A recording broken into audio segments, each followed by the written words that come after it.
Hola, ¿qué tal? ¿Cómo están? Muy buenas tardes a todos. Bienvenidos a esta sesión extraordinaria de la Agrupación Mexicana para el Estudio de la Hematología, como cada semana. Y bueno, pues en primer lugar, tengo a bien a cederle la palabra a nuestro presidente, el doctor Óscar Hernández Zamudio, que nos va a dar las palabras de bienvenida para este evento. Adelante, doctor Óscar, por favor. Gracias, Carlos. Pues obviamente el día de hoy pues estamos presentando una de las sesiones extraordinarias, como tú lo mencionas, actualización en anemia plástica y HPN. Tenemos como invitados a dos personas muy importantes en el mundo de la hematología, que es el doctor Carlos Vallejo, español, y nuestro buen amigo y experto en estos temas, el doctor Efred Montaño. Te agradezco infinitamente a los dos por su participación y también agradecerle a todos nuestros socios y a todos los que se conectan en estas sesiones. Muchas gracias y espero que sea para beneficio de todos nosotros. Muchas gracias, Carlos. Adelante. Pues bien, como lo acaba de explicar nuestro presidente, el doctor Óscar Hernández Zamudio, esta es una sesión extraordinaria de la Agrupación Mexicana para el Estudio de la Hematología, pero bueno, en realidad es una, nos le queremos llamar una sesión latinoamericana de hematología, dado pues que realmente no solamente se conectan profesionales de la salud ligados a hematología de México, sino de toda América Latina. Y como bien lo menciona el doctor, vamos a hablar el día de hoy, o se va a tocar el tema de anemia plástica y hemoglobinuria paroxística nocturna. Bueno, pues nuestro presidente tuvo bien a darnos estas palabras, evidentemente agradeciendo a nuestros conferencistas y a todos quienes se han enlazado para estar con nosotros. Y bueno, en realidad, si bien es cierto, es una sesión organizada por la Agrupación Mexicana para el Estudio de la Hematología, nos da mucho gusto darle bienvenida a todas las sociedades o colegas de América Latina que se enlazan cada semana con nosotros. Nuevamente agradecerles en esta sesión latinoamericana de hematología y en esta que lo hemos llamado una organización latinoamericana de hematología, hemoterapia y hemostasia. Simplemente para poner en referencia cómo nos ha ido en otras sesiones, la semana pasada simplemente que tuvimos la presencia de dos conferencistas nacionales y el doctor Dirk Provan de Inglaterra, pues ahí ustedes pueden ver las cifras en las cuales tuvimos un número importante, tanto a nivel nacional como extranjeros, fundamentalmente de América Latina, y bueno, pues ahí ven colocados de cada de los estados que nos han seguido semana a semana, por supuesto, y también esta sesión se transmite a través de redes sociales, particularmente de Facebook Live. Entonces, la semana pasada pues tuvimos un número aproximado de más de 1,500 personas enlazadas en toda América Latina, así que pues muchas gracias a los diferentes colegios de hematología y sus diferentes coordinadores en México, a las escuelas de múltiples escuelas de hematología que sé que nos siguen, a los diferentes médicos, tanto que ya están formados o que siguen la preparación, educación continua, como los médicos residentes, por supuesto, de las diferentes escuelas, este agradecimiento. Y quiero aprovechar a petición de nuestro presidente, el doctor Óscar Hernández Zamudio, comentarles que prácticamente en 2 días, este día viernes, tenemos lo que hemos llamado el tercer curso binacional AMEASH. Recordarán que desde hace años se lleva un evento organizado la Agrupación Mexicana para el Estudio de la Hematología, también con el apoyo de la Sociedad Americana de Hematología. Viernes y sábado va a ser nuevamente en esta ocasión, va a ser evidentemente por las cuestiones obvias, va a ser transmitido de forma digital o online. Entonces, pues realmente este es el programa que ustedes pueden ver desde nuestra página de la Agrupación Mexicana para el Estudio de la Hematología, donde tenemos conferencistas, por supuesto, de México, América Latina, agradecer también que los de Argentina nos van a estar acompañando, y por supuesto de la Sociedad Americana de Hematología, donde queremos tocar básicamente los tópicos más selectos del Congreso de ASH, lo más actual en sesiones temáticas de 30 minutos. A consideración de cada uno de los expertos van a estar mencionando cada una de estas de las sesiones. Entonces, recuerden, es viernes y sábado, vamos a estar enlazados prácticamente todo el día con sesiones de forma continua. Es un solo salón, se termina una sesión, continuamos con otra. Ahí ustedes pueden ver, para los que quieran ver el programa académico y se quieran además enlazar, les va a aparecer esto, el evento que se llama la Oxford de ASH. Y para los que es un evento que la AME ha sido gratuito para todos los que son socios del AME, tiene un pequeño costo para los que no son socios de AME, pero bueno, creo que es un evento que realmente vale la pena. Y bueno, ya entrando en materia, esta es la sesión que tenemos el día de hoy, que estamos tocando el tema de anemia plástica y hemoglobinuria paroxística nocturna. El doctor Carlos Vallejo Llamas, que nos está acompañando, como dice el doctor Oscar de España, y también nos va a hablar el doctor Efraín Montaño Figueroa de México, los últimos tratamientos en anemia plástica. Y brevemente mencionarle una pincelada de lo que es el doctor Carlos Vallejo, que ya ha estado en otras sesiones también con nosotros. Seguramente ustedes lo recordarán en múltiples sesiones. Él es hematólogo, oncólogo pediatra, experto en trasplantes de células progenitoras y terapia celular, coordinador general del área de trasplantes del Hospital Universitario de Donostia en San Sebastián, en España, en el País Vasco. Es profesor investigador en el área de trasplante, de terapia celular y fallas de médula ósea. Fue jefe del servicio de hematología del Hospital Universitario Central de Asturias y director del programa de trasplantes de células progenitoras y presidente de la comisión de docencia. Y bueno, también nuestro colega, el doctor Efraín Montaño Figueroa, él pues particularmente se ha convertido en uno de los varios líderes que hay en México en relación al tema de anemia plástica. Ha llevado un protocolo recientemente que se ha culminado, seguramente nos va a mencionar algunos datos. Él es médico hematólogo, él es vicepresidente de la Asociación Mexicana de Anemia Plástica, él es encargado de la clínica de leucemias agudas, mieloides, síndrome de displásicos y anemia plástica en el Servicio de Hematología del Hospital General de México. Él hizo el doctorado en Dresden, en Alemania, y bueno, básicamente su formación ha sido en trasplante de células progenitoras. Así que bueno, pues sin más preámbulo, vamos a empezar con el primer tema, que es anemia plástica y hemoglobinuria paroxística nocturna, con nuestro invitado de honor, el doctor Carlos Vallejo. Así que pues muchas gracias, buena tarde, y pues empezamos con esta sesión latinoamericana de hematología.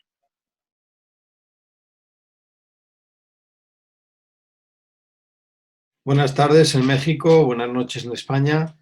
Es un placer para mí compartir este tiempo con los compañeros, amigos, colegas mexicanos y también con las muchas personas y compañeros latinoamericanos que están conectados en el evento. Es un honor enorme participar una vez más en una sesión especial de la Asociación Mexicana para el Estudio de la Hematología, y agradezco a las introducciones de los doctores Óscar y Carlos.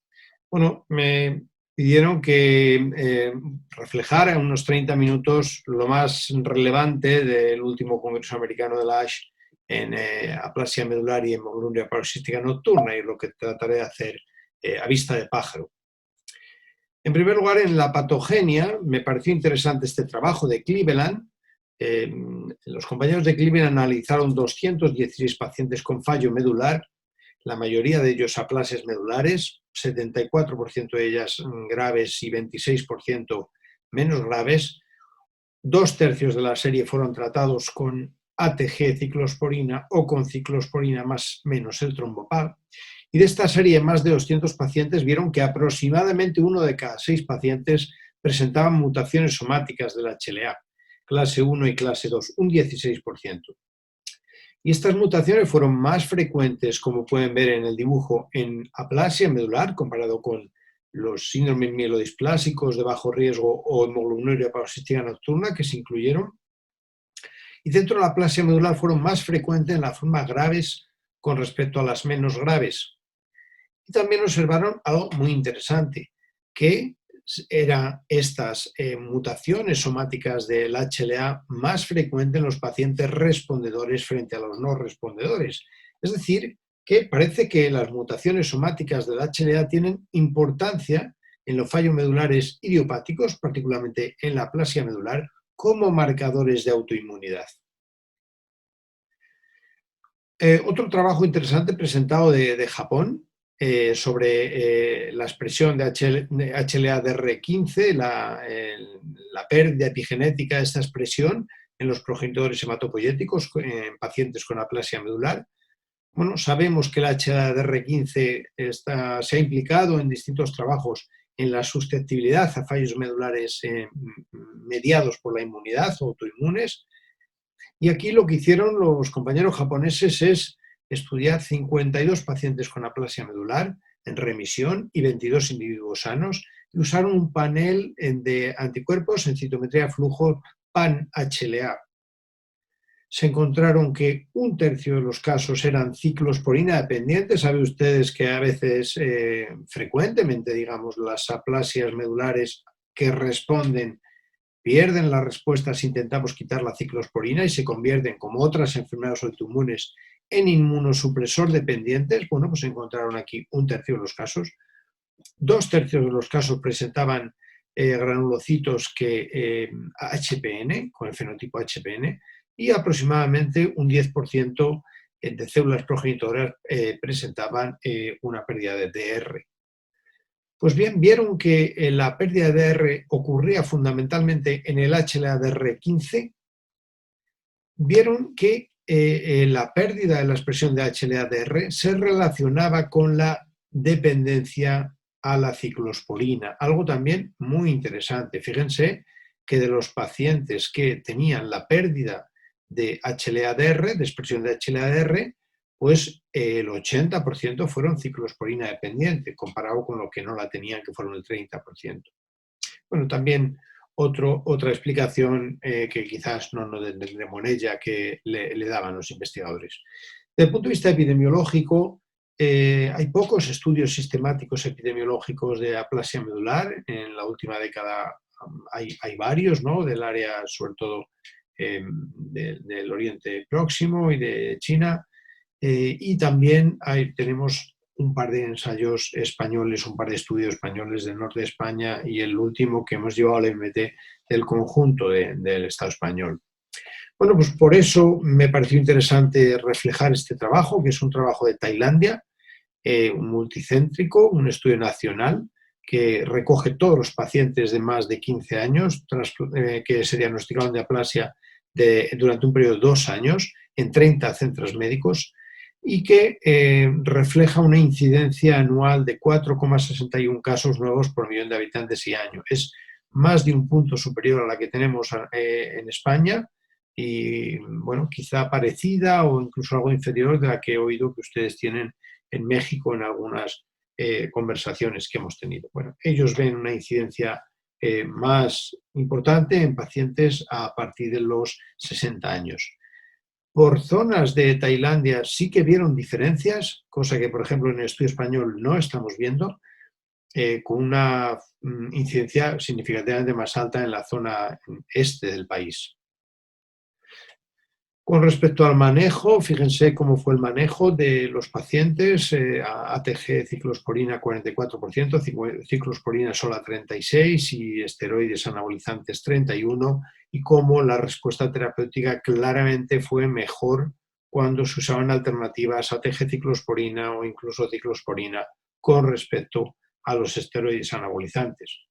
Y algo muy interesante que ya hemos visto en series grandes previas es que los pacientes que responden tienen una muy buena supervivencia, es decir, la respuesta es un marcador subrogado de la supervivencia. Esto es una información muy interesante. Con respecto al tratamiento de la aplasia, reflejaré básicamente 3 trabajos que me parecieron interesantes en el ámbito del trasplante.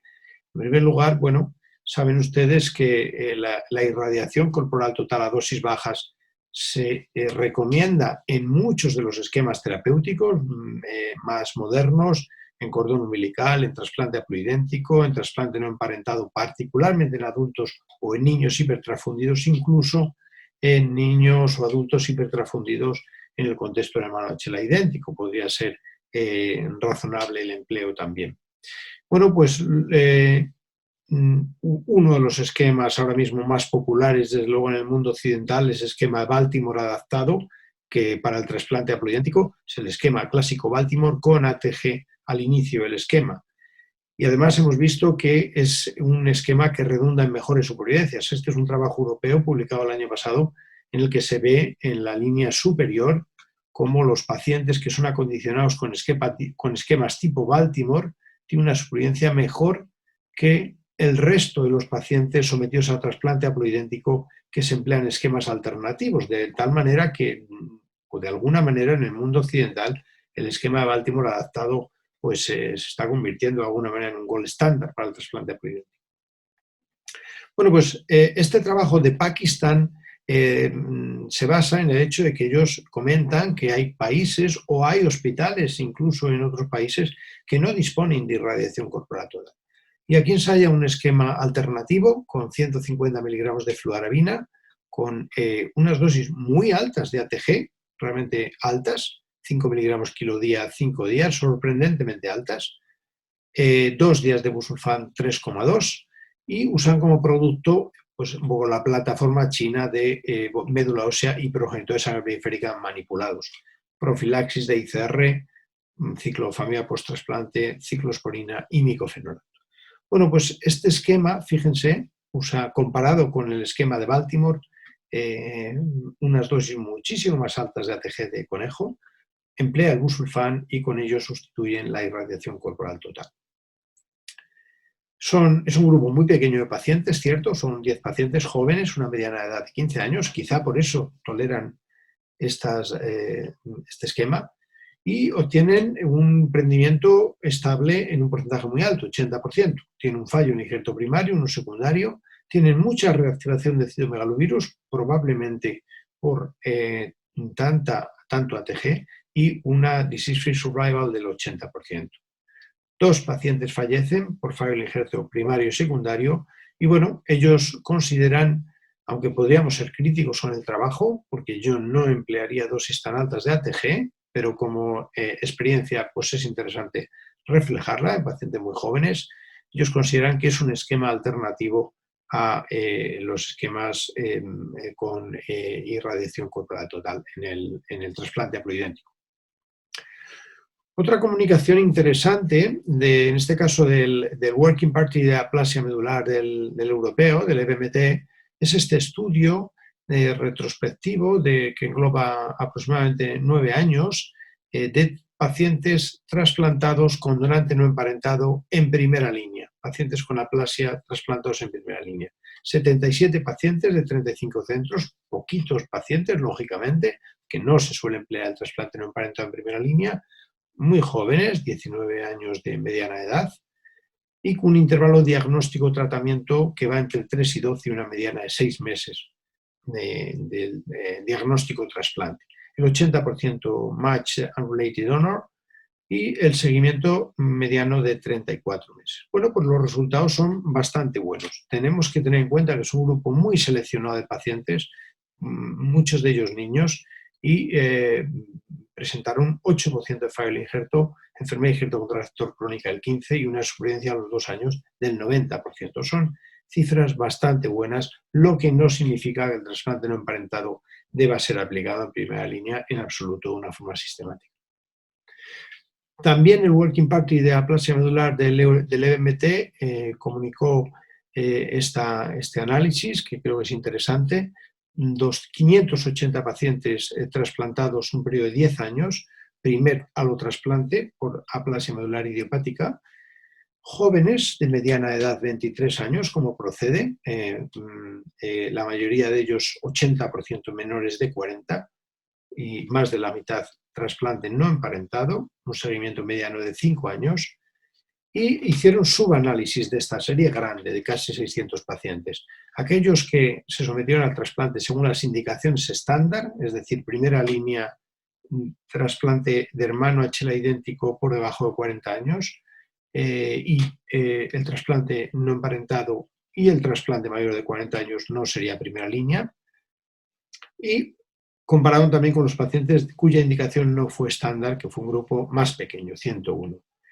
Y midieron un parámetro que es muy interesante, particularmente en la aplasia medular, y es pacientes vivos que no han tenido enfermedad de injerto contractor aguda grave, no tienen enfermedad de injerto contractor crónica y no han hecho un fallo del injerto. Esto es GVHD Relapse Free Survival, este parámetro. Pues vieron unas cifras de 69% de GVHD Relapse Free Survival a los 5 años, con una fuerte influencia de la edad, como ya podíamos suponer. Por debajo de 40 años la GRFS era del 80%, muy buena, pero por encima de 40 años muy inferior. Esto abunda en el punto de corte de los 40 años para el trasplante. Y también con una influencia muy importante por el estatus de citomegalovirus, donante receptor, siendo muy favorable, como ya conocemos de todas maneras, la combinación receptor negativo, donante negativo para CMV. En concreto, en los pacientes trasplantados de hermano HLA idéntico en primera línea, 209 pacientes, vieron que el parámetro GRFS fue del 77% a los 5 años y vieron que fue mejor en los pacientes que se trasplantaron antes de 6 meses del diagnóstico. Es decir, ¿cuál es la lectura? La lectura es que si la indicación es hacer trasplante de hermano HLA idéntico porque el paciente es menor de 40 años y dispone de ese hermano HLA idéntico, hágase cuanto antes. También hubo unos aspectos interesantes de análogos de los receptores de la trombopoetina, concretamente del trombopag, un trabajo pequeñito pero interesante, un trabajo de Sao Paulo, Brasil, 12 pacientes con aplasia medular rara B, 6 del grupo control y 6 en el grupo experimental, doble terapia versus triple terapia, tratamiento de inmunosupresor más el trombopag, tenían muestras de médula ósea y vieron cómo el trombopag estimulaba muy significativamente o expandía las células CD34. Fíjense en el dibujo de la izquierda, y también expandía los progenitores pluripotenciales. Es decir, que, bueno, pues algo que ya intuíamos, ¿no? El trombopag es alguna forma del stem cell factor que tanto buscamos. Y algo que muy interesante es de esta nueva droga, etrombopag olamina, es una droga china, es un nuevo agonista receptor de la trombopoetina, su mecanismo de acción es similar al trombopag y se han comunicado algunos ensayos fase 1 en el que parece que es un medicamento seguro y bien tolerado. Aquí se comunicó en la comunicación 2751 este trabajo fase 2 de pacientes con aplasia medular grave refractaria a tratamiento inmunosupresor. Es un diseño de escalado de dosis. Y lo que vieron aquí en esta serie, que son 55 pacientes con una edad mediana de 40 años, y un rango de 19 a 65, todos ellos habían fallado a un bloque de tratamiento inmunosupresor previo, todos ellos estaban citopénicos, fíjense las plaquetas en torno a 10.000, hemoglobina 6,4 en mediana, neutrófilos 700, y la gran mayoría de ellos habían requerido transfusiones de plaquetas o de hemátias, es decir, el típico paciente refractario al tratamiento. Bueno, pues lo que vieron es algo muy interesante y enormemente parecido al estudio pivotal inicial del trombopag. Fueron unas respuestas globales próximas al 50% en este grupo seleccionado de pacientes refractarios. Y vieron además algo que también se había visto con el trombopag, es el efecto tiempo. Cuanto más tiempo estuvieran los pacientes en tratamiento, más respuestas trilineales se observaban, doblándose de la semana 18 a la semana 52 las respuestas trilineales. Este es los gráficos de las 3 series que hablan solos, incremento de las 3 series hematológicas y algo también interesante, una buena tolerancia a pocos efectos secundarios serios y desde luego relacionados con el tratamiento. También vieron un 3,6% de evolución clonal, que es la que le corresponde a pacientes no tratados con un agonista del receptor de la trombopoetina. Así que es una droga que tenemos que tener en mente, quizás oigamos más de ella bastante parecida al trombopac, al menos con los datos que tenemos hasta ahora. Con respecto a la hemoglobinuria paroxística nocturna, sabemos que el alotrasplante es el único procedimiento curativo de la hemoglobinuria paroxística nocturna, pero que tiene hoy en día muy pocas indicaciones realmente. La aparición del primer inhibidor de la fracción C5 del complemento, eculizumab, pues produjo una revolución en el tratamiento del HPN, con supervivencias a partir del tratamiento similares a las de la población general, un impacto dramático en la reducción de las trombosis y de la anemia, etcétera, etcétera. Pero, pues como nada en la vida es perfecto. Y hay pacientes que presentan un control incompleto de la hemólisis intravascular por la fracción C5 del complemento. Fíjense en el gráfico de abajo como si consideramos completo por debajo de la línea verde, hay pacientes que presentan hemólisis de brecha por C5, con lo cual este control pues, no está siendo completo. Y también hay pacientes que presentan hemólisis extravascular, CUMS positiva, por activación de la vía proximal del complemento por la fracción C3 del complemento. Y además, eculizumab debe ser intravenoso, debe administrarse cada 2 semanas en el ámbito hospitalario habitualmente, con lo cual, bueno, pues los pacientes de por vida están con la necesidad de ir 2 veces al mes al hospital para la administración del tratamiento. Así que un avance muy importante, pero desde luego también campo de mejora. Y en este contexto apareció ravulizumab. Ravulizumab, como ven en el dibujo superior, es mucho más estable en cuanto al control de la fracción C5 del complemento. Es una inhibición de la fracción C5 del complemento inmediata, completa y sostenida. Se puede administrar, de hecho se administra cada 2 meses, 8 semanas, lo cual es mucho más cómodo para el paciente. Incluso la vía subcutánea está en investigación. Nosotros estamos en un ensayo clínico en los que se explora la vía subcutánea de administración de ravulizumab, así que supone algunos avances. Pero, perdón. Y bueno, ¿qué hay en este congreso de ravulizumab? Pues una comunicación interesante de Regis Perform de la Tour es el efecto que era poco conocido de alguna manera de ravulizumab en pacientes mayores de 65 años. Y me voy a detener muy poco porque básicamente pasaré 3 o 4 diapositivas en la que ven cómo la reducción de las transfusiones y la estabilización de hemoglobina fue muy parecida a la de menores de 65 años. La mediana del LDH por debajo de 1,5 por encima del valor de la normalidad también, es decir, el control de este parámetro subrogado de la hemólisis que la LDH también fue similar entre menores y mayores de 65 años. La reducción dramática de los casos de hemólisis de brecha también, igual para menores o mayores de 65 años, y la tolerancia también. Es decir, que no parece haber diferencias en lo relativo al tratamiento con eculizumab entre pacientes mayores y menores de 65 años. Todavía ravulizumab, aunque supone un avance con respecto a eculizumab, tiene el problema de la hemólisis extravascular, producida por la activación de la vía alternativa del complemento, por la fracción C3 del complemento. En este congreso se han presentado datos todavía poco clínicos, digamos, y no los comentaré, ahí les menciono las comunicaciones de crovalimab, un nuevo inhibidor de la fracción C5 del complemento.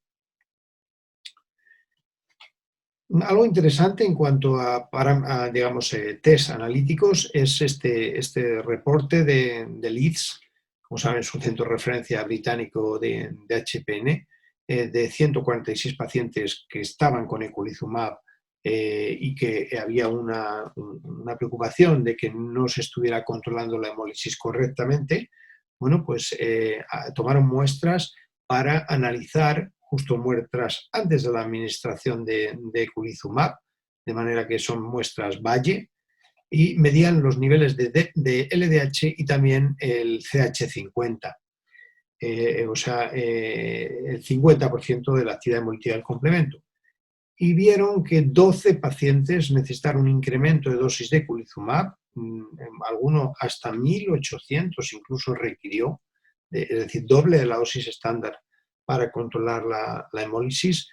Y algo interesante, vieron que era mucho mejor el CH50 como test para medir, digamos, cuánto de incompleta era la inhibición del complemento comparado con la LDH. Un fármaco del que ha habido varias comunicaciones y que es enormemente interesante es el primer fármaco que aparece de los inhibidores de C3, es decir, al inhibir la vía proximal del complemento, potencialmente será capaz de controlar la hemólisis intravascular y extravascular. Y el primero de ellos, que es una droga muy interesante, es el pegcetacoplan. Ha habido 3 estudios básicamente de en los últimos años del pegcetacoplan, el Pegasus, que es un fase 3 que analiza la droga, el APL2 versus eculizumab en pacientes que previamente recibían ya inhibidores de C5, y hay varias comunicaciones al respecto, y el PADOC y el palomino en pacientes que no recibían inhibidores de C5 previamente, pacientes naïf.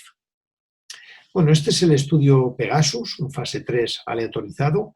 Los pacientes recibían pegcetacoplan más eculizumab y después se aleatorizaban a recibir eculizumab o pegcetacoplan, y después pues, la posibilidad de cruce de líneas a recibir pegcetacoplan, como suele ocurrir en muchos estudios. La población estudiada eran pacientes adultos con HPN, pero con anemia, con hemólisis residual, y se trataba de explorar si controlaba esa hemólisis debida a C3. Y fíjense, los resultados son espectaculares. En naranja arriba pegcetacoplan y abajo eculizumab. De manera que esto demuestra que pegcetacoplan es efectivamente muy eficaz en el control de la hemólisis, tanto intra como extravascular, con un perfil de tolerancia, bueno, pues similar al de eculizumab. También Antonio Risitano presentó esta otra comunicación, también del estudio Pegasus, en la que se vio reflejado de otra manera cómo las respuestas completas mayores y las buenas respuestas eran claramente mejores con pegcetacoplan con respecto a eculizumab. Del PADOC y el palomino se presentó esta comunicación. Estos, recuerden, son pacientes naïf que no estaban con inhibidores de C5.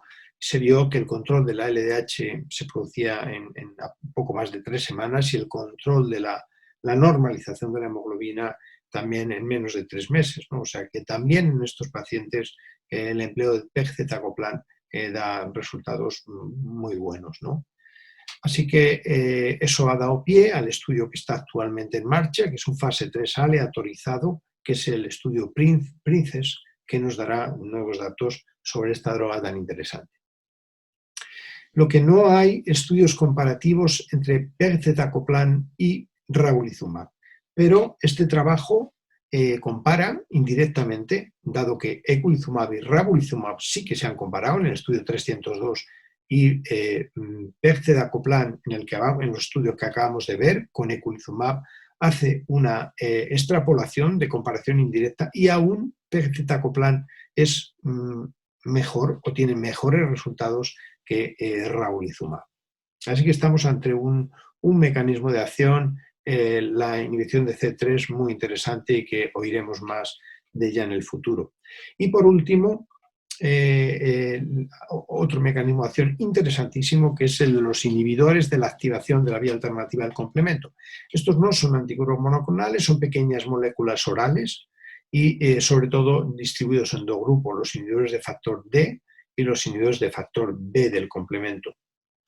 El factor B, concretamente, pues lleva la activación por su localización en la cascada del complemento, tanto de la vía proximal como de la vía terminal del complemento, y se presentó esta comunicación, es un estudio fase 3 de danicopan, que es un inhibidor del factor D del complemento.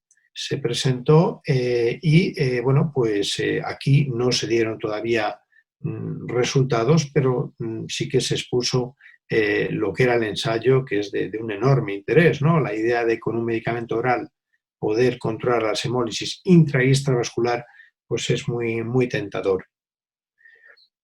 El diseño de este estudio es este.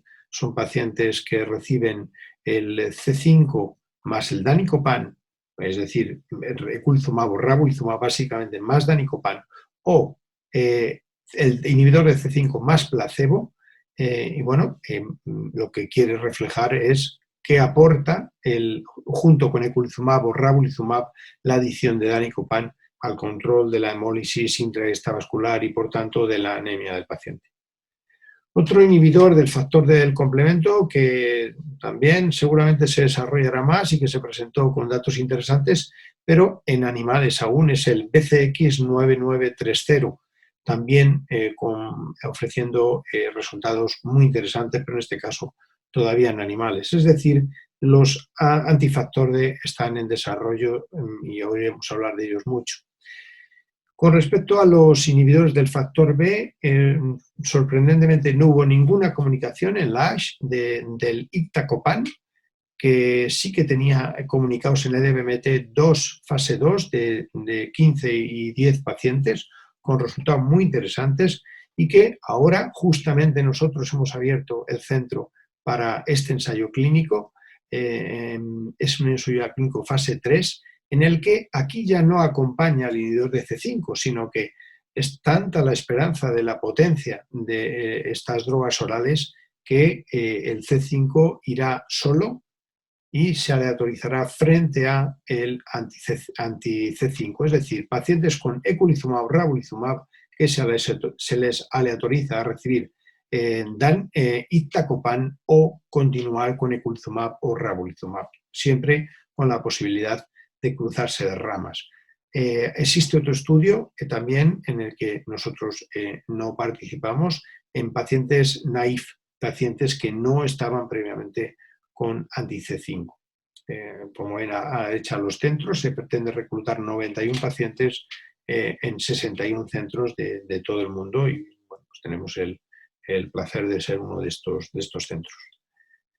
Así que, para terminar ya, originalmente sabíamos que los pacientes que no eran candidatos a un trasplante de médula ósea se le podía hacer solo tratamiento de soporte.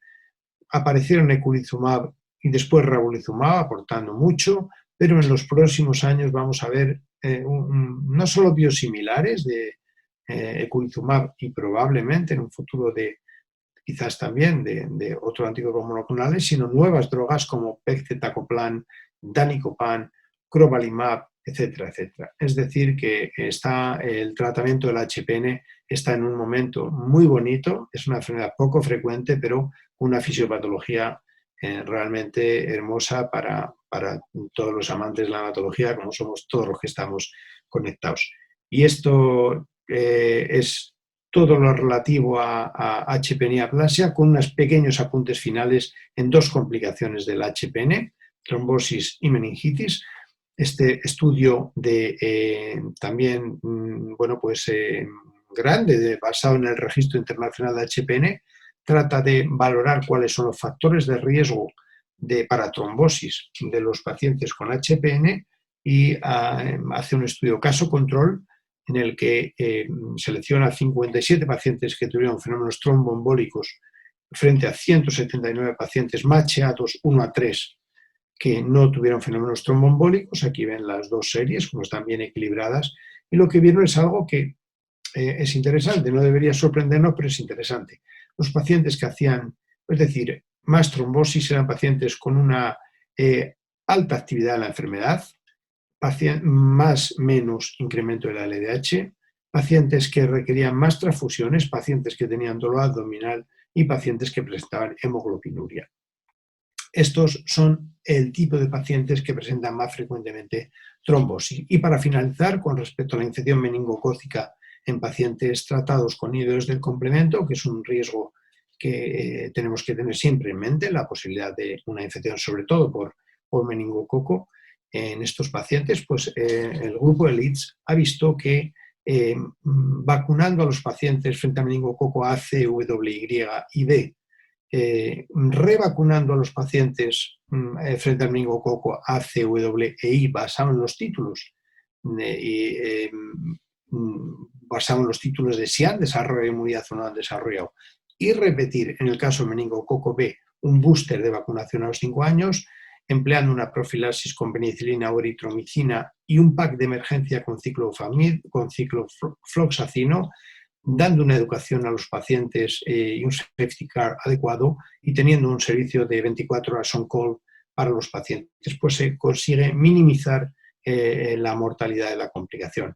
En la comunicación analizan 324 pacientes vacunados y lo que ven es que con la política de medición de títulos y revacunación consiguen que estén inmunizados la gran mayoría de los pacientes y de hecho de esta serie tan grande solo han tenido 8 infecciones meningocócicas, 3 de ellas antes de que se implementara la vacunación del meningococo B, las 3 de arriba, y 5 posteriores de otros tipos de meningococo, y solo un paciente de una serie tan grande falleció por infección meningocócica. Así que muy interesante. Ellos piden una actitud proactiva en el control de la infección del meningococo y sus consecuencias, concretamente medición de los títulos, revacunación activa cuando procede y en el caso del meningococo ACWY y en el caso del meningococo B, revacunación a los 5 años. Y con esto consideran que se puede reducir al mínimo la posibilidad de que un meningococo pueda acabar con la vida de un paciente con un inhibidor del complemento. Y esto es todo lo que yo le quería comentar y muchas gracias por su atención.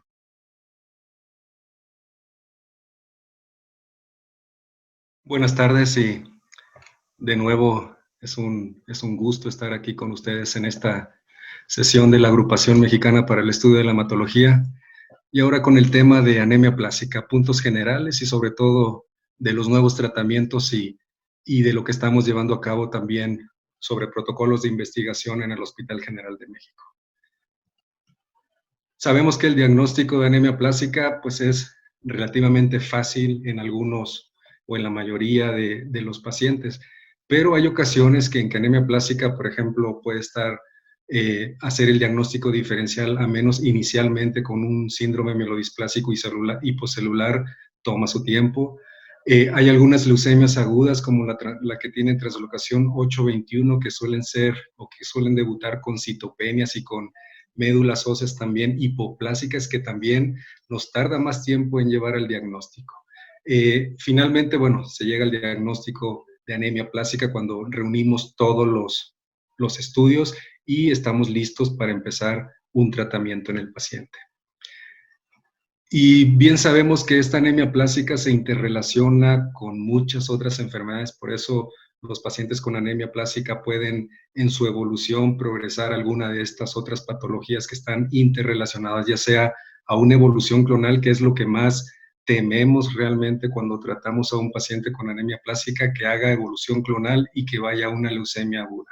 O incluso los pacientes con anemia plástica también progresar a un síndrome mielodisplásico, a otras enfermedades de telómeros e incluso pacientes con anemia plástica que tienen clonas de HPN, que en general se ha descrito que les va mejor con el tratamiento, pero también pueden progresar a esta enfermedad HPN de forma completa. Debemos de recordar también anemia de Fanconi. Nosotros como hematólogos de adultos realmente solo decimos, es que las anemias de Fanconi solo las ven los pediatras o realmente nunca veré en mi práctica hematológica de adulto un paciente con anemia de Fanconi, pero realmente todo lo clásico que en realidad sí lo ven los pediatras, que son los pulgares extra o colgantes, las manchas café con leche, la estatura baja, microcefalia y todas las otras alteraciones morfológicas, anatómicas descritas en la anemia de Fanconi, sí, claro que solo se presentan pues en el recién nacido, en los niños y son diagnosticados por los hematólogos pediatras, pero también hay anemias de Fanconi que perduran o que no son diagnosticados de niños y que pueden llegar hasta la edad adulta. Bueno, sabemos que la anemia de Fanconi es una enfermedad autosómica recesiva, por eso hay que investigar a familiares también directos que pueden no tener todas las manifestaciones clásicas de anemia de Fanconi, pero sí pueden tener las alteraciones cromosómicas. Por eso el diagnóstico pues, es con el cariotipo para la inestabilidad de los cromosomas y buscar los genes FANC mutados. Algo característico también de la anemia de Fanconi es la inestabilidad cromosómica. Todas las mutaciones de los genes FANC llevan a un daño del ADN persistente y esta apoptosis, esta replicación acelerada lleva a lo que conocemos a cánceres sólidos en los pacientes con anemia de Fanconi. E incluso hay descripciones de pacientes adultos que tienen algún tumor sólido y que la base genética alterada era una anemia de Fanconi que quizá no se había diagnosticado en la niñez.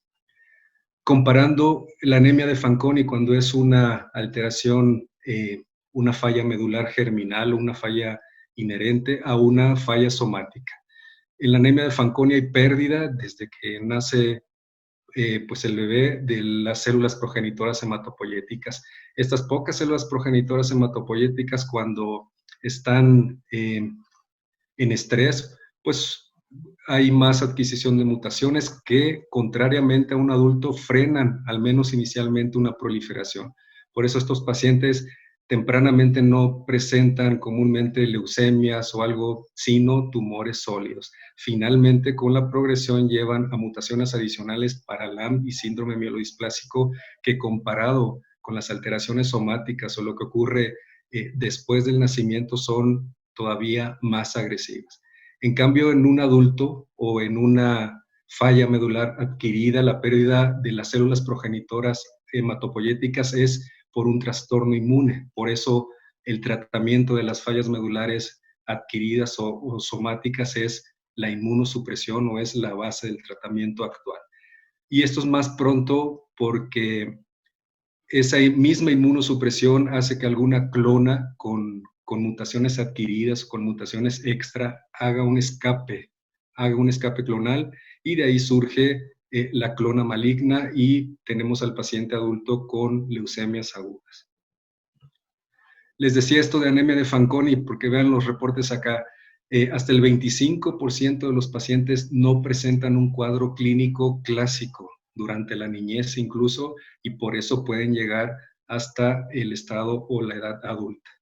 20% se diagnostican cuando ocurre un tumor sólido, es decir, hasta que tienen un tumor sólido y se hace todo el estudio genético, todo el estudio molecular, encuentran alteraciones en los genes FANC, y es cuando se da también a la par el diagnóstico de anemia plásica, o familiares directos de enfermos con anemia plásica. Y también hay descripciones de trastornos endocrinos en los adultos que están relacionados también con una anemia plásica, con una anemia de Fanconi, no diagnosticada, como son hipotiroidismo, dislipidemia, obesidad, que no realmente todos los pacientes que presentan este tipo de alteraciones endocrinos debemos estudiarle anemia de Fanconi, sino irnos más también a toda la historia clínica, a los antecedentes personales para tenerlo en cuenta, porque cada vez también hay más reportes de pacientes adultos con diagnóstico inicial de anemia de Fanconi. Y hablando de esto, tenemos en México la Asociación Mexicana de Anemia Plásica, de la cual también yo formo parte, y en la que estamos, una tarea importante de esta asociación es llevar el Registro Nacional de Anemia Plásica, y también estamos llevando un estudio sobre adultos con anemia de Fanconi. Todos los hospitales o centros hospitalarios que participamos estamos mandando pacientes a adultos con síndrome mielodisplásico, con diagnóstico de síndrome mielodisplásico, que les van a hacer las pruebas para anemia de Fanconi, porque por estos hallazgos que se han reportado de anemia de Fanconi en la adultez. Nosotros los tenemos como síndrome mielodisplásico sin que haya tenido el diagnóstico durante la niñez. Interesante los resultados que tendremos y veremos cuánto es la prevalencia o cuánto es la incidencia de pacientes con anemia de Fanconi adultos en nuestro país. Sabemos que el diagnóstico final de anemia plástica también es de exclusión, es ir desechando otras enfermedades, ir descartando otras enfermedades conforme vamos haciendo todo el protocolo de estudio. Excluir desde, como decía el doctor Vallejo, procesos infecciosos, medicamentosos, tóxicos, nutricionales también, y finalmente, tenemos el diagnóstico de anemia plástica y tenemos también que clasificarla o darle un estado de gravedad para elegir la mejor opción de tratamiento.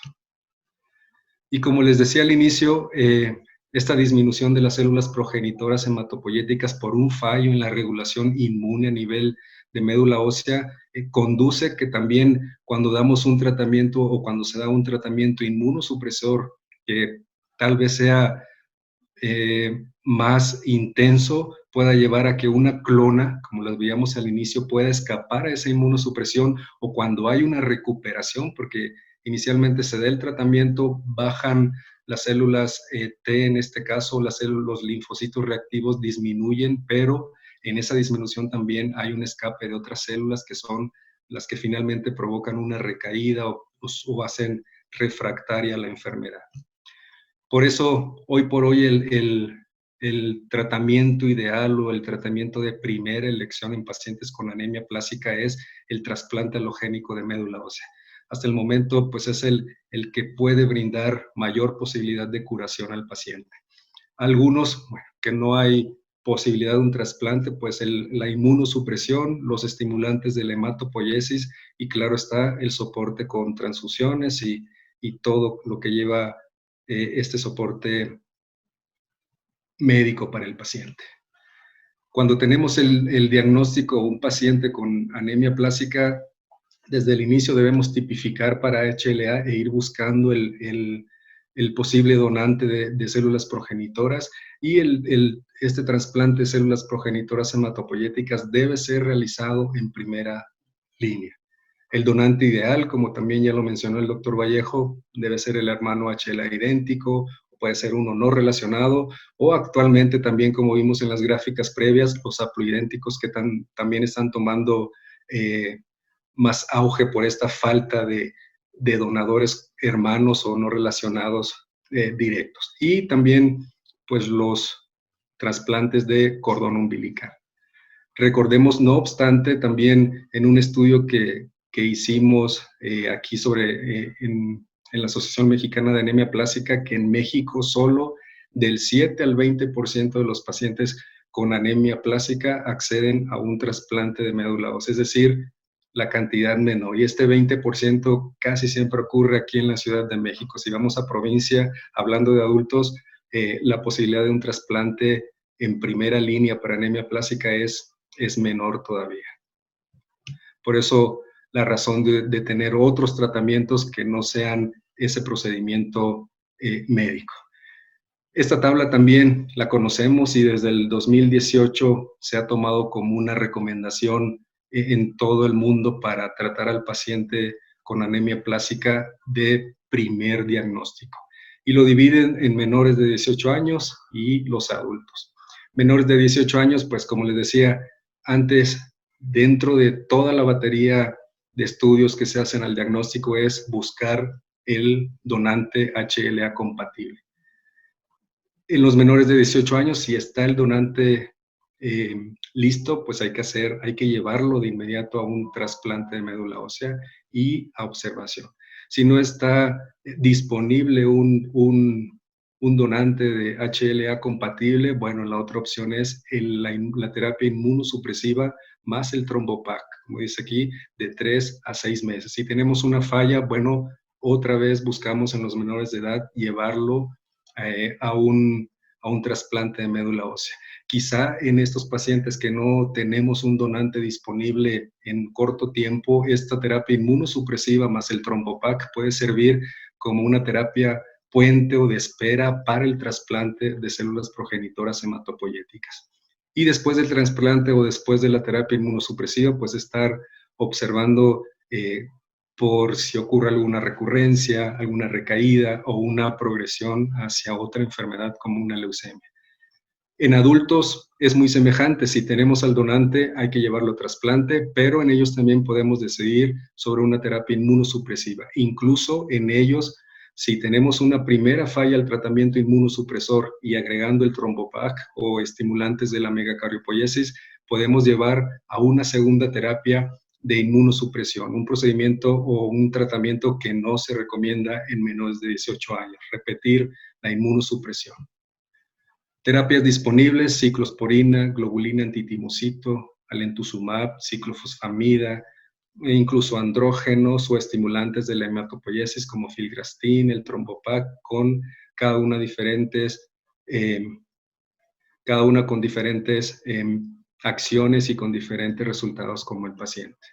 Y bueno, también esto ya se mencionó, la ATG, ya sea de caballo, conejo, cuál tiene mejores resultados, si se combina con ATG o si se combina con ciclosporina, que realmente tienen la misma supervivencia libre de enfermedad cuando se dan combinada o sola. Y los nuevos estimulantes de la trombopoiesis, hablando específicamente del trombopac, que por ser una molécula más pequeña, sobre todo comparado con el romiplostin, pues tiene, o en su farmacocinética lo refieren como un poder más activo sobre ese estímulo de la megacariopoiesis. Incluso en los primeros estudios in vitro se vio que también, como lo mencionaba el doctor Vallejo, que el trombopac no solamente también estimulaba que hubiese mayor producción o autorrenovación de células progenitoras hematopoyéticas. Había más células progenitoras hematopoyéticas en los pacientes que recibían el trombopac. Esto llevó a cabo a diseñarse el primer gran estudio que se publicó en el 2017, donde ya se usó de primera línea inmunosupresión con ciclosporina más el trombopac. Y a partir de este estudio que demostró que hubo buenos resultados con los pacientes que recibían esta terapia doble, es que se ha tomado como una recomendación para pacientes adultos con anemia plástica moderada e incluso severa. En este primer estudio del 2017 publicado hubo dos brazos, unos pacientes que recibían el trombopac con ciclosporina por 3 meses y otros que lo recibieron durante 6 meses.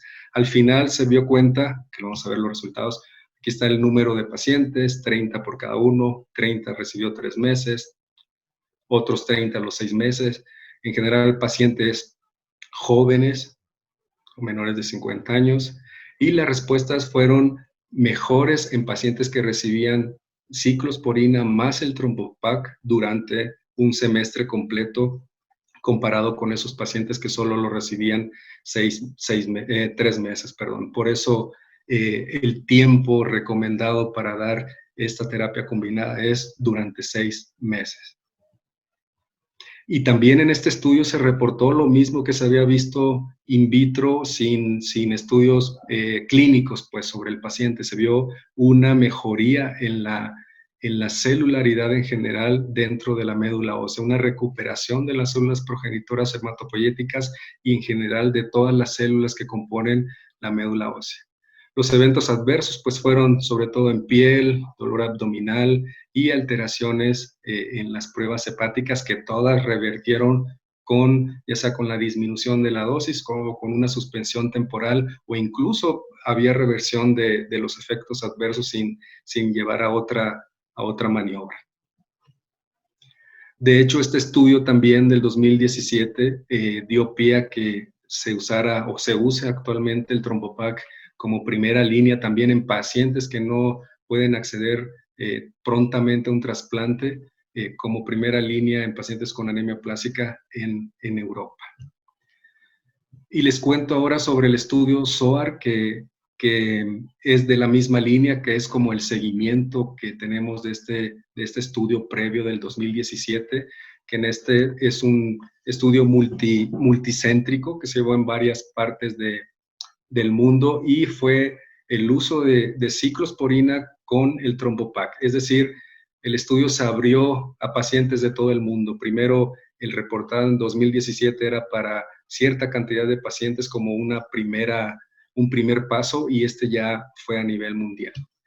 De hecho, la semana pasada tuvimos una reunión donde también participa el doctor Carlos Vallejo en este estudio allá en España, estuvo el doctor Carlo Finelli, Felix Scheinberg en Brasil y bueno, también médicos de China, de Alemania, donde todos sus centros participaron en el estudio SOAR, que se cerró apenas ahora, bueno, a menos la primera etapa, los primeros 6 meses, ahora a inicios de noviembre. Es un estudio de intervención, fase 2, de un solo brazo para evaluar la eficacia y seguridad del Trombopac, combinado con ciclosporina como terapia de primera línea en pacientes adultos con anemia plástica grave adquirida. El diseño del estudio fue semejante al referido en el 2017. Aquí ya no se dividió a los pacientes en 3. Todos los pacientes recibieron 6 meses de tratamiento desde el primer día de inicio, pues, de que accedieron al protocolo. Al día 1 empezábamos con el Trombopac y con ciclosporina. En estos primeros, los objetivos fue medir la respuesta hematológica global a los 6 meses. Neutrófilos más de 1000, una recuperación en la cuenta de plaquetas arriba de 100,000 y de hemoglobina arriba de 10, o una respuesta parcial con una recuperación menor. Y también los otros objetivos que tenemos en este estudio y que apenas se van a ver son la duración de la respuesta, si hay o no evolución clonal, que les decía es lo que más tememos con estos tratamientos, la independencia transfusional, que déjenme decirle que al menos en pacientes del Hospital General vimos una independencia transfusional muy, muy buena. Pacientes que se transfundían plaquetas, sangre cada semana o llegaban cada 15 días por sus concentrados eritrocitarios y plaquetas, disminuyeron esa dependencia a las transfusiones. Incluso los pacientes que respondieron, bueno, claro está, ya no se transfunden, y otros con respuesta parcial han tenido más de 3, 4 meses sin transfusión o sin requerirlo. Y bueno, también estamos o se está estudiando apenas la supervivencia global, la farmacocinética y otros puntos en este estudio importante SOAR. Estos son los datos que se incluyen también México. Nosotros participamos con 9 pacientes en el Hospital General de México. También hubo otros centros en Monterrey, en Puebla también hubo pacientes. Pero si ven, a diferencia del reportado en el 2017, donde los pacientes eran más jóvenes, aquí la mediana, la de edad fue 52 años. De hecho, pacientes grandes. E incluso casi una tercera parte de todos esos pacientes mayores de 65 años. Aquí están casi un poquito más hombres, 63%, y de todas las razas que participaron, los ECOG. En esta primera 6 meses, todos los pacientes ingirieron entre 5.7 meses, 5.8 meses el Trombopac y ciclosporina, es decir, cumplieron los 6 meses ingiriendo el medicamento sin suspensión. Eso nos habla de una muy buena, una excelente tolerancia a ese tratamiento oral. Estos son resultados preliminares e iniciales. La media, les decía, 55 años con respuestas generales de todos los pacientes en un 44%, pero sobre todo en pacientes con respuestas completas o parciales se vio una mejoría en los pacientes mayores de 52 años, en pacientes no viejos o no considerados de la tercera edad, pero sí más grandes comparados con reportes de otros países.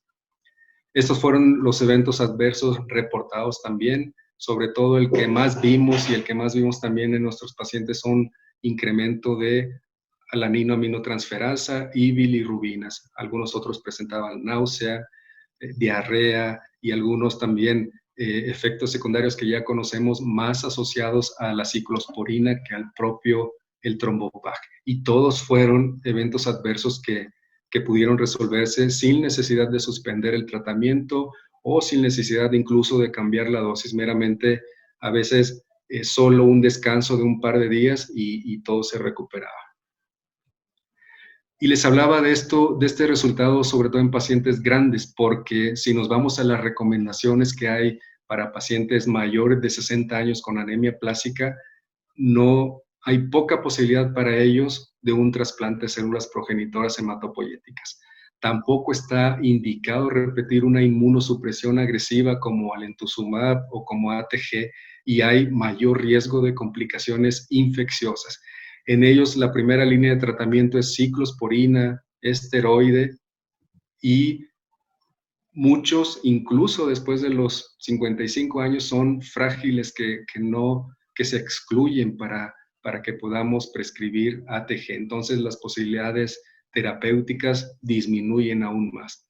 Una segunda línea de tratamiento en los pacientes mayores es el Trombopac más andrógenos, y si ya no hay una respuesta aquí, pues ya es una terapia de soporte o terapia paliativa. De hecho, es uno de los puntos también que se discutió en esta reunión sobre este resultado, cómo les fue mejor o cómo les está yendo mejor. Les repito, son resultados preliminares y aún no tenemos más datos, aún falta por analizarse la independencia transfusional, los hallazgos que hubo en médula ósea en los pacientes que ingirieron el tratamiento y mucha más información que está llegando apenas a nosotros los que participamos en esta investigación. Y precisamente la semana pasada o antepasada salió este artículo donde también utilizan ya el Trombopac en niños en combinación con ciclosporina. Pero a diferencia de los adultos, en niños, sobre todo aquí lo mencionan en menores de 12 años, no hay diferencia entre dar el Trombopac más ciclosporina comparado con los pacientes que recibieron inmunosupresión clásica, que era con ATG. De hecho, en menores de 12 años recomiendan más usar ATG con ciclosporina como tratamiento de inmunoterapia, de inmunosupresión, perdón. Recordar que en niños la primera elección es el trasplante de células progenitoras hematopoyéticas. Hay buena respuesta a la inmunosupresión más el Trombopac, pero hubo mayor riesgo de evolución clonal, como lo vemos acá. Tuvieron más evolución clonal los pacientes con el Trombopac y inmunosupresión que pacientes que recibieron ATG. Los adolescentes o después de los 12, 13 años tuvieron unas respuestas semejantes a los adultos y se puede recomendar después de esa edad. Y eso sí es tolerable tanto en niños como en pacientes adultos. Y bueno, todo esto se los presento porque les decía, en México pues el trasplante de células progenitoras hematopoyéticas no está disponible por desfortuna para todos los pacientes, y este también es una diapositiva de los tratamientos que damos aquí en México. Ciclosporina, GAT más ciclosporina en una tercera parte, y todavía en muchos centros utilizamos y se utilizan ciclosporina con danazol o incluso otros. Entonces, sería una muy buena alternativa para pacientes que no acceden rápidamente al trasplante. Concluyo con esta diapositiva y recordando 3 puntos: que el trasplante de médula ósea es la mejor opción terapéutica, pero no disponible para todos. El escape clonal con una inmunosupresión muy intensa puede ocurrir en el transcurso de la evolución de la enfermedad. Y bueno, por fortuna tenemos nuevas opciones eficaces de tratamiento actualmente que nos pueden llevar a nuevas esperanzas pues, para el paciente. Y recordando esta Asociación Mexicana de Anemia Plástica, tenemos sesiones los martes, tenemos congresos, tenemos el Registro Nacional de Anemia Plástica en niños y adultos, Registro Nacional de Anemia de Fanconi. Ya también vamos a acceder para que sea reconocida la anemia plástica como una enfermedad rara y podamos recibir más apoyo, sobre todo gubernamental, para los nuevos tratamientos de estos pacientes o para los tratamientos establecidos como más trasplantes y más terapia inmunosupresora. En esta foto aquí está la doctora Ortiz de Guadalajara, que ella es la presidenta actual, Magdalena Castoyó, la doctora Ferrer, muchas gracias al doctor Hernández, a Vania también, bueno, a todos, que la doctora Díaz y a la doctora Montero, que cada mes nos reunimos para discutir casos de anemia plástica, HPN y todas las enfermedades de síndrome de falla medular. Y muchas gracias por su atención.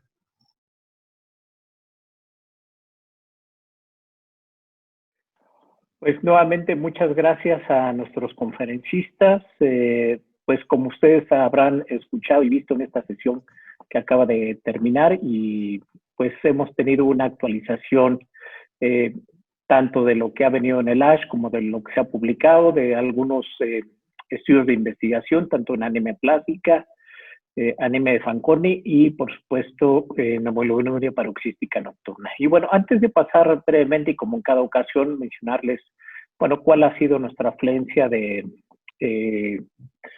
personas que nos siguen. Prácticamente estamos terminando en esta sesión de 750 personas enlazadas en línea, aproximadamente un poco más de 50 personas que han estado enlazadas a través de Facebook Live.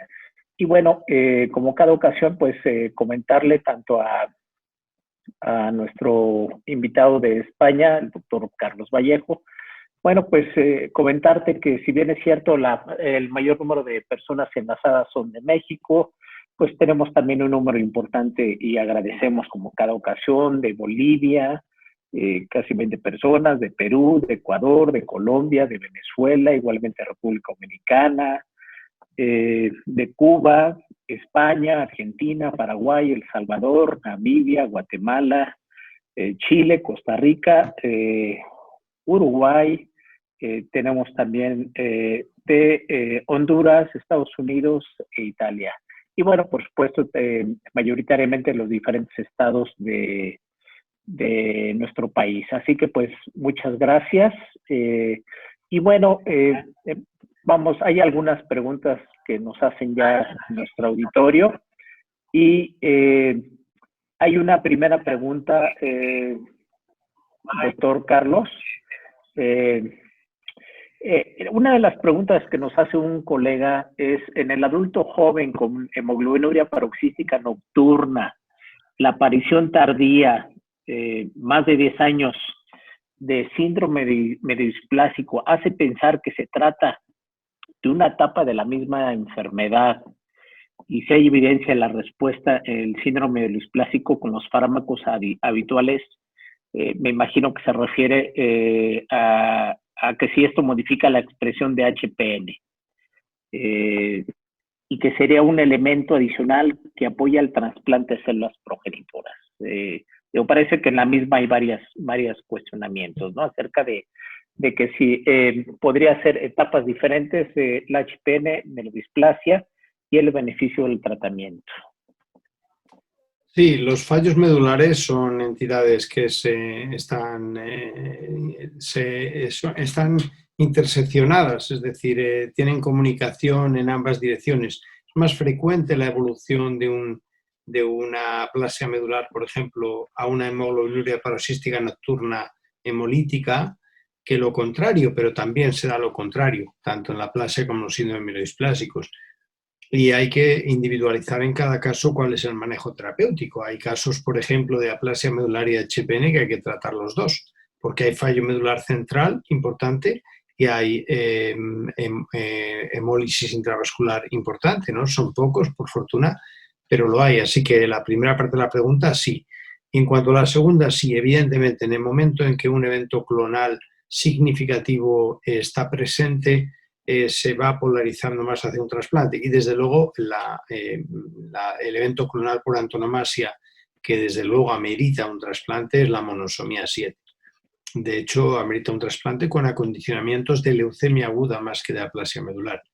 Así que hay que individualizarlo, pero sí, hay situaciones en las que el fallo medular, el tipo de fallo medular, tanto a nivel morfológico como a nivel molecular o genético, puede orientar a la indicación de un trasplante si el paciente tiene la edad adecuada y el donante adecuado.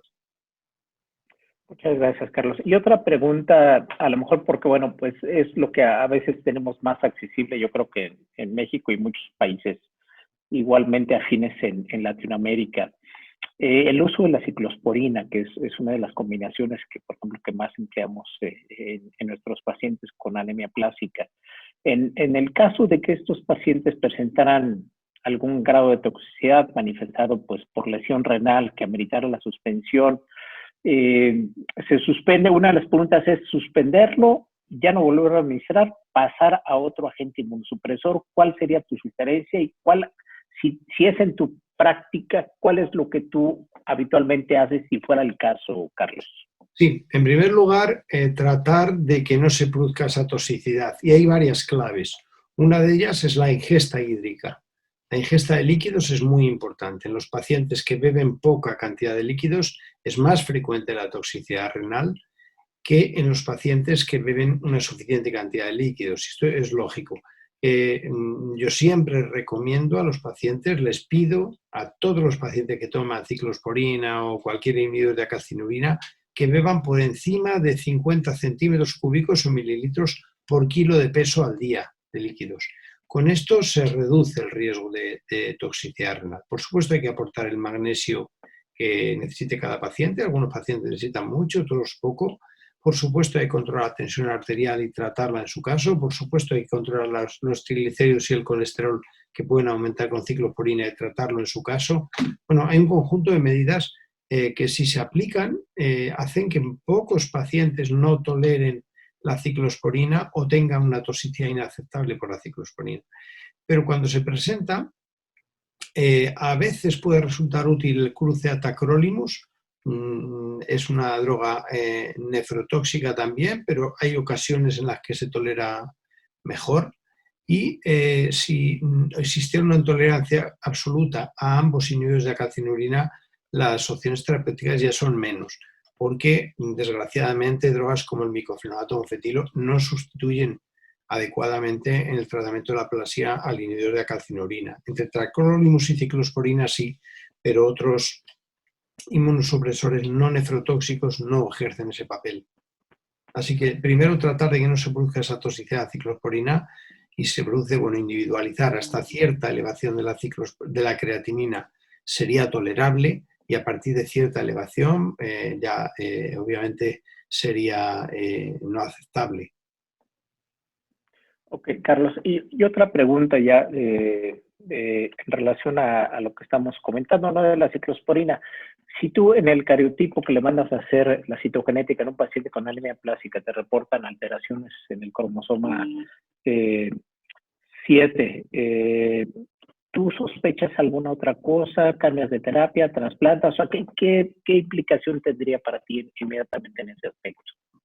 Muchas. Particularmente si es una monosomía 7, desde luego hay que tratar de trasplantarlo. Eso es una entidad maligna que la evolución muy probablemente va a ser mala hacia la malignidad y sería de elección el trasplante. Otra cosa es otras alteraciones genéticas, algunas, por poner un ejemplo, de muy buen pronóstico en la aplasia medular como la trisomía 8 y otras de significado no conocido. Estas no necesariamente, pero desde luego las que afectan al cromosoma 7 y particularmente la monosomía 7 condicionan ya que haya que cambiar, que convenga cambiar esa médula ósea, o sea, hacer un trasplante alogénico. Vale. Bien, muchas gracias, Carlos. Doctor Efren, una pregunta que creo que se me hace importante y a lo mejor porque, bueno, tú que hablaste mucho de la experiencia que se tiene en México y con este estudio, es un aspecto que es común y hablaste del aspecto de que había una disminución con el tratamiento del soporte transfusional, había un poco más de independencia del paciente hacia el aspecto transfusional. Y una de las preguntas que nos hacen es, ¿qué tanto influye la transfusión en un paciente con anemia plástica? Es decir, el que sea un paciente politransfundido, si ese paciente potencialmente pudiera ser candidateado hacia un trasplante. Y si fuera el caso, ¿qué cautela, qué precaución deberíamos hacer en un paciente con anemia plástica que potencialmente, que aún no lo sabemos, que la elegibilidad pueda ser a trasplante desde el punto de vista de transfusión, Efren? Es conocido dentro de las recomendaciones cuando tenemos al paciente con anemia plástica, irlo desde el primer diagnóstico, hacer la compatibilidad y ya catalogarlo, etiquetarlo que va a ir a trasplante para disminuir en lo menos, en lo que más se pueda, el soporte transfusional. Realmente incluso para los estudios que tuvimos no había restricción en pacientes independientemente si recibían 5, 10 concentrados eritrocitarios o plaquetas al mes. La respuesta fue igual. Pero sí irlos encaminando a no utilizar pues más de lo recomendado de todos los componentes sanguíneos. Ok, de acuerdo. Y bueno, con base a a la respuesta que tuviste en los pacientes, en el caso del trombopac, ¿hay algún momento en el cual hay que hacer el abandono de tratamiento o el paciente permanentemente tiene que estar con el trombopac? ¿Cuál sería tu visión a este respecto? ¿Cuánto tiempo del trombopac?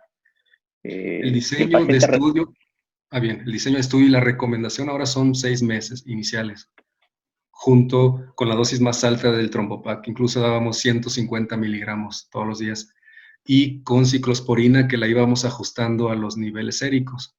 Incluso pacientes con niveles séricos adecuados también presentaban elevación de creatinina, que por fortuna en la mayoría de ellos revirtió, pero inicialmente son 6 meses de tratamiento y seguir con la disminución en la dosis de ciclosporina en los siguientes 2 años.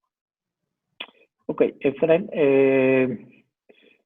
la visión actual de anemia plástica, y bueno, que es otra de las preguntas que nos hacen, ¿has tenido pacientes o has leído pacientes cómo manejar un paciente que tiene anemia plástica y que tiene además adicionalmente un cuadro de COVID, que tiene infección por el virus de SARS-CoV-2? ¿Qué hacer? ¿Hay un manejo diferente? ¿Se suspende inmunosupresión? ¿O cuál sería lo que se podría sugerir en el caso específico de un paciente con anemia plástica? De hecho, se recomienda no suspender la inmunosupresión, pero sí utilizar una inmunosupresión tal vez no tan agresiva como ATG, tal vez mientras esté eso cambiar a ciclosporina. Al menos en los pacientes de México, uno del protocolo falleció por COVID, por neumonía por COVID, casi al inicio pues iniciamos junto con la pandemia realmente el reclutamiento, pero no está indicada la suspensión de la inmunosupresión en esos pacientes.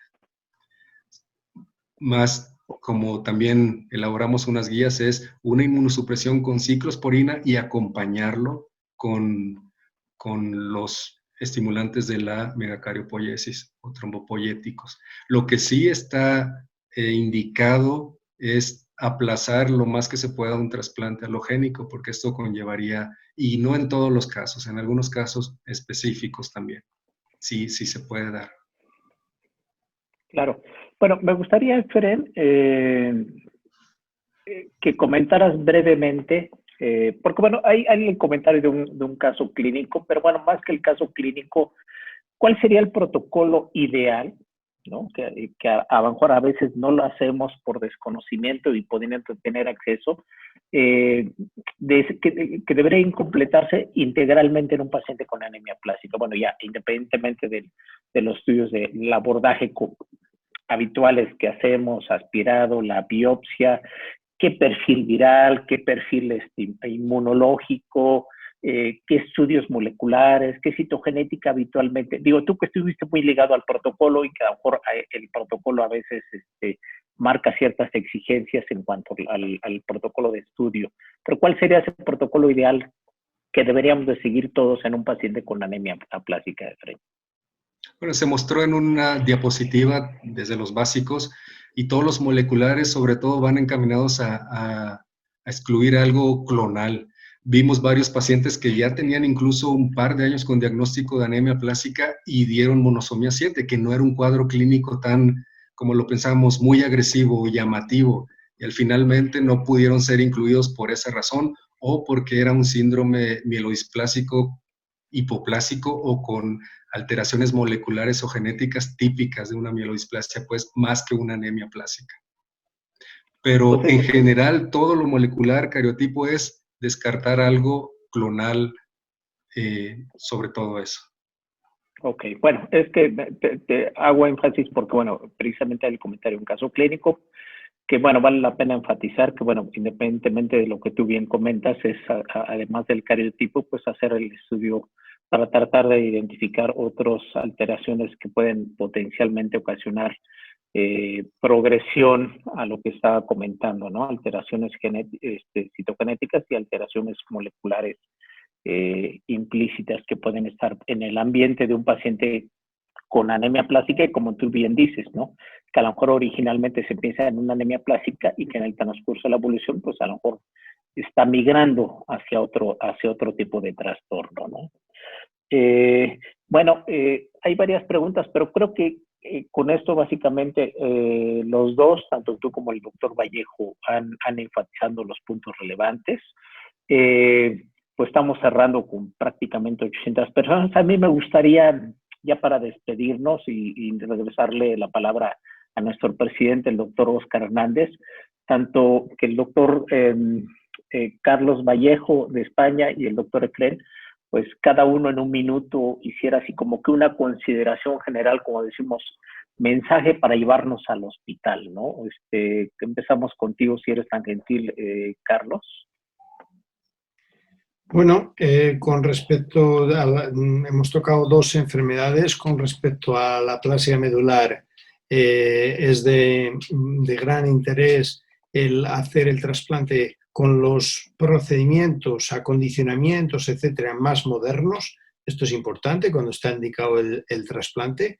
Con respecto al tratamiento médico, parece que aparecen nuevos agonistas receptores de la trombopoetina. Esto es interesante. Con respecto al HPN, se está diversificando de una manera muy bonita el arsenal terapéutico, que ojalá con el paso del tiempo acabe siendo subcutáneo u oral, cómodo para los pacientes, y ojalá también se abarate en coste y aumente en eficacia. Así que en ambas entidades se continúa avanzando y esto siempre es apasionante. Muchas gracias. Doctor Efrén, por favor. Pues sí, es los nuevos tratamientos que ya están llegando para pacientes con anemia plástica. Recuerdo que decíamos, anemia plástica, ya el paciente está, por toda su vida se va a transfundir y bueno, terminaba sobrecargado de hierro, terminaba con otras complicaciones y fallecía no precisamente por la anemia plástica. Pero bueno, ahora tenemos nuevos tratamientos, son más cómodos para el paciente, como decía el doctor Vallejo, incluso orales que puede llevarlos en casa, que no necesita un monitoreo médico tan estricto, estar asistiendo cada semana al hospital, y mayor comodidad y sobre todo más calidad de vida para estos pacientes que realmente así lo requieren. Pues muy bien, pues yo les agradezco esta sesión de preguntas, sus sesiones, y bueno, pues adelante para concluir con nuestro presidente, el doctor Óscar Hernández Zamudio. Adelante, doctor Óscar, por favor. Gracias, Carlos. Pues nuevamente agradecerle al doctor Carlos Vallejo y al doctor Efrén Montaño tiempo y enriquecimiento de nuestros conocimientos acerca de estos dos enfermedades importantes, la anemia plástica y la neuronuria paroxística nocturna. También agradecer su participación a todos los socios, a todos los que se enlazan con nosotros, a todos los de Latinoamérica, que ya mencionaste tú, Carlos, quiénes son. También agradecerte a ti, especialmente al doctor Carlos Martínez Murillo, agradecerle a la licenciada Montserrat de la Teja y a la química Jimena Castro por su apoyo en la organización de esta sesión. Y desde luego, pues, agradecer a Laboratorios Novartis, al doctor Kevin Nacho, por su valioso patrocinio. Muchas gracias y buenas noches. Descansen, ahora bien merecido. Gracias. Gracias a todos. Un placer.